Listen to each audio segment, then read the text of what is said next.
وہ دور ایسا تھا کہ زمین جس کی ہے جو طاقت کے ساتھ استعمال حاصل کر لے اس طرح سے معاملہ چلتا تھا. آج کے دور کی طرح نہیں ہے. جبکہ یہاں ہندوستان کے جو راجے مہاراجے تھے تو کیا وہ ماں کے پیٹ سے زمین لے کر کے آئے تھے؟ وہ بھی قبضہ ہی کیے تھے. ادھر ادھر جاتے تھے اپنی فوج کو لے کر کے، جتنا حصہ ان کے حصے میں آ جاتا اس پر قبضہ کرتے تھے. لیکن یہ سارے بادشاہ جتنے بھی آئے، ہو سکتا ہے زمینوں کو قبضہ کیا ہو، تخت پر قبضہ کیا ہو. غریب نواز اس طرح سے نہ قبضہ کرنے آئے تھے نہ زمین لینے آئے تھے. مجھے بتاؤ، اگر زمین ہی لینے آئے تھے تو سرکار غریب نواز کا محل کہاں ہے؟ سرکار غریب نواز کی پراپرٹی اور جائیداد کہاں رہ گئی؟ ان کی کھیتی باڑیاں کہاں ہیں؟ کچھ نہیں ہے سوائے اس مزار مبارک کے حجرے کے. غریب نواز کے پاس کچھ نہیں تھا، بلکہ آپ کے پاس جو جبہ تھا جو پہنتے تھے 16 کلو کا ہو گیا تھا. 16 کلو کا جبہ ہوتا ہے کوئی؟ کیوں 16 کلو کا ہو گیا؟ ایسا نہیں ہے کہ 16 کلو اس میں موتی تانبا ہیرا سب لگا دیا گیا تھا، بلکہ اتنے سالوں سے اس پر پیچ پر پیچ لگاتے چلے گئے، پیوند پر پیوند، تو جبہ بڑھتا بڑھتا وہ 16 کلو کا ہو گیا تھا. سوائے اس کے ان کے پاس کیا رہا؟ عزیزان گرامی، میں یہ آج ان کے لیے کہہ رہا ہوں جن خبیثوں نے میرے سرکار غریب نواز کی شان میں توہین کی اور کہا تھا کہ جس طرح اکروچ کرنے والے، ظلم کرنے والے، ہڑپنے والے یہاں آئے، اسی طرح معین الدین چشتی بھی آئے. ان ظالموں کو تاریخ پتہ نہیں ہے، تاریخ پتہ نہیں ہے. سرکار غریب نواز زمینوں کو فتح کرنے کے لیے نہیں بلکہ دلوں کو فتح کرنے کے لیے آئے تھے، اور انہوں نے وہ کر دکھایا ہے، اور وہ بھی تلوار کے زور پر نہیں، اپنے اخلاق کے زور پر کر دکھایا ہے.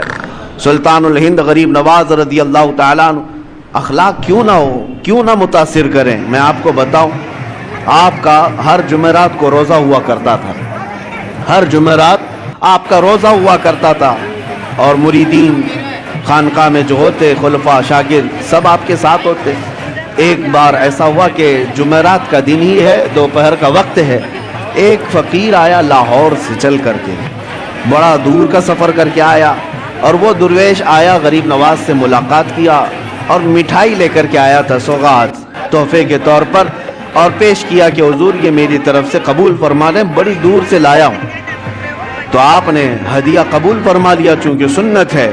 ہدیہ قبول کرنے کے بعد آپ نے رکھ لیا، لیکن وہ درویش اس بات پر بضد تھا کہ آپ میرے سامنے تھوڑا سا کھا لیجیے تاکہ مجھے اطمینان ہو جائے کہ میری لائی ہوئی مٹھائی آپ نے چکھ لیا ہے. آپ نے فرمایا میں کھا لوں گا. اس نے کہا نہیں، مجھے ایک بار آپ کو کھاتے ہوئے دیکھنا ہے، یہ میرے ہاتھوں سے لی ہوئی مٹھائی ہے. آپ نے ڈبہ کھولا اور مٹھائی لی اور کھا لیا.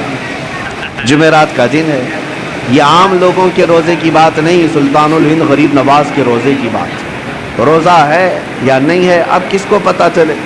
آپ نے مٹھائی خوب کھا لی جتنا کھانا تھا، اور وہ اس کا دل خوش ہو گیا.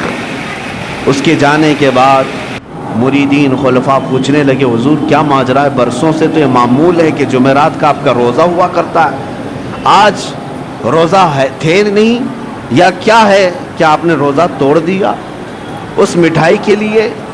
غریب نواز رضی اللہ تعالیٰ عنہ نے فرمایا میرا معمول ویسی ہی تھا، جو جمعرات کا روزہ تھا آج بھی تھا، لیکن میں نے مٹھائی کھا لی.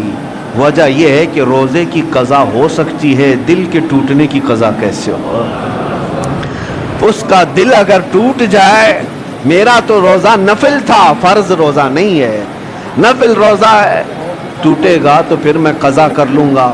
لیکن اس فقیر کا، اس درویش کا جو اتنی دور سے سوغات لے آیا ہے، دل ٹوٹ جائے تو اس کے دل کو جوڑنا میرے لیے اور سخت کام.